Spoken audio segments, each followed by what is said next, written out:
So the heads are now gone, as you can see, and this joint was actually very loose before.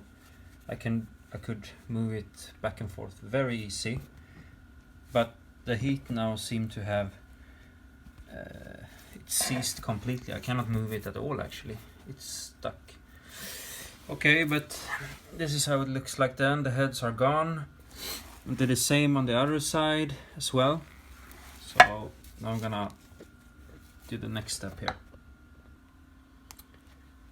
Yeah, so as you can see, I've taken off the heads, and you can see now that it's actually loose on both sides. However, it's still stuck somewhere, and this is actually the hardest part, I must say. And I tried to use something to push these things through, but it's not that easy actually. And I mean, in the end, it's just brutal force you have to use, and like open up here as much as you can, and then just hammer on this like hell, and eventually it shall fly loose here. Let's see. Okay, so now it's loose. It's gone.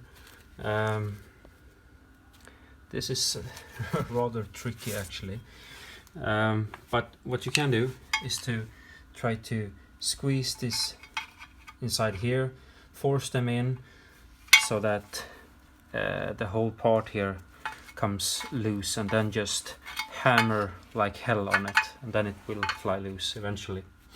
So now we bring the new one. It's here.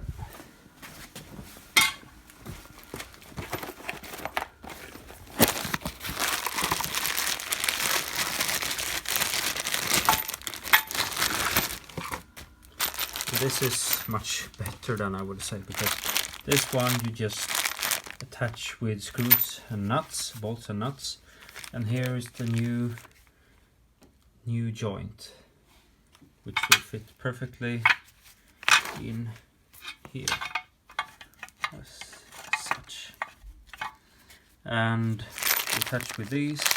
And now I'm just gonna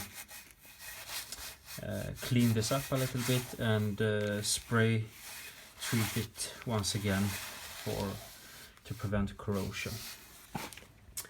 Yeah, so I decided to paint this when it's installed again, because I don't want to have this paint mess on my fingers. So as you can see now, I've attached a new joint here with the new screws, and it's really good to use some sort of lubricant to get this into place again, because you need to use like a rubber hammer like this and tap it into place, and also this one here.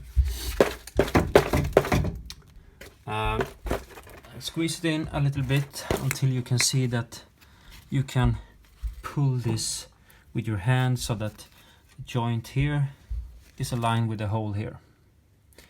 Yeah. So hammered it on place there, almost on place there, and use jacker to just install this one into the hole. And then what we're gonna do is to take the screw and put it through the hole here once again, and yeah, that's more or less it for that side of it. So to summarize a little bit, if you're gonna do this job, I recommend you to before you start to do this, that you purchase the screw which is holding the lower joint,